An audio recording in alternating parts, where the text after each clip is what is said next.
you, Jane. So now we have time for questions for any of the three speakers. So open up to the floor. Does anyone have any questions? It's over here. I don't know if we have a microphone, do we? Maybe just shout.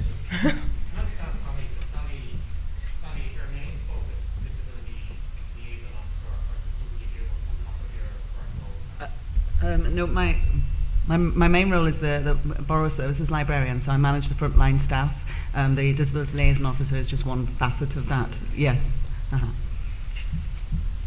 Any other questions, Laura? I have a question for Sally as well. Sally, you mentioned about pre-induction with students with disabilities.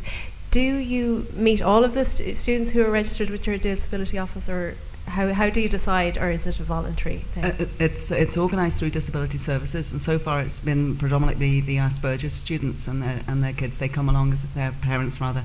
They come along as a group, and they tend to support each other as well when they come in and they get together and they know each other through the rest of the university. So it's worked with the Disability Service officers. They come to me and ask me to do the pre-induction. But I mean, as I say, I never see them again, so it clearly works. Any other questions?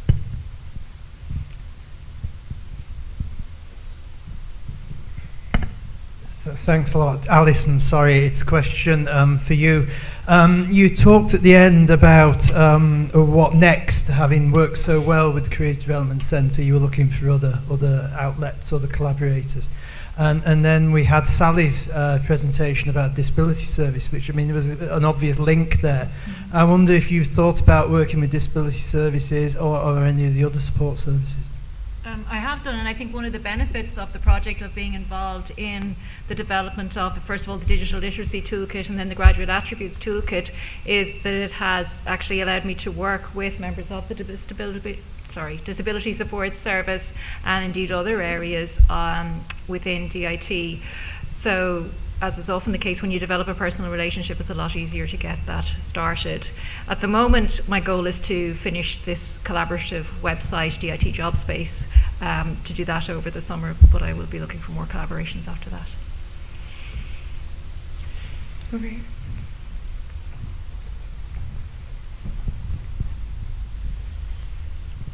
Hi, this question's for Sally. When you mentioned about the assistive technology is available to all, access to all, does that mean that every computer, keyboard has that for all students? Yeah, absolutely. So every student access computer across the campus has a little A for accessibility, and if you click on it, you get all three pieces of software on it. So I know that when students come, they get the Disability Support Allowance, which will give them their own laptop and their own equipment. But we also have that set on every computer, so it doesn't really matter who's using it, and you wouldn't really know who was using it. So it gives a certain amount of anonymity to the student when they are using the accessibility software, because it doesn't point them out as being disabled in any way. It's very common in the Republic of Ireland that it's a separate room. So the students have to go, they're not included with the students, they have to go to a separate room. And is there any other university that does something like this? I don't know. This is just what we've done. I think there are always questions about the licensing and making sure that who has ownership on it. Is it Information Services? Is it Disability Services? So I know those kind of discussions are going on at the minute in terms of renewing them. So that's always a prickly thorn. But we've had that now in existence for maybe the last 10 years. We've had that facility, and it is really super that they can use it anywhere, because we've got thousands of computers on campus which all have access to it. Even our laptops have access to the disability software. Okay, thank you. Hi, Sally, a question for you as well, or two. I noticed on your screenshot you had something about disabilities that were not specified. Is it about 186? Now, I got that list from Disability Services, so that was... how do you deal with that information? Or that was the list that they have of all their disabilities. That's how they break it down. It wasn't my breakdown, it was the Disability Services. So I don't know what those conditions are that they had included in that. And you never kind of get to find out? No, that's the thing. I'm sort of a need to know basis, which is the way it should be. I mean, I shouldn't, unless it's directly relevant to the library service, then I shouldn't know what disability a person has. The second point I want to ask, or second question, is the annual service review. Or the annual disability review? The ones So yeah. that I would do a disability action plan each year. So does it change much from year to year? It can do. There are different things, like I did a survey a couple of years ago, and there were lots of things came out from that, like a communication. The students weren't aware of all the services that we had, which is why I've started the twice yearly email out to them.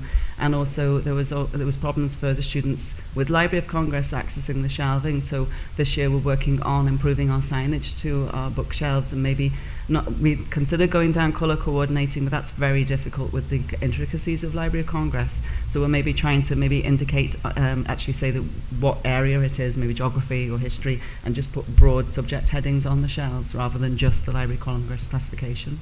Thank you.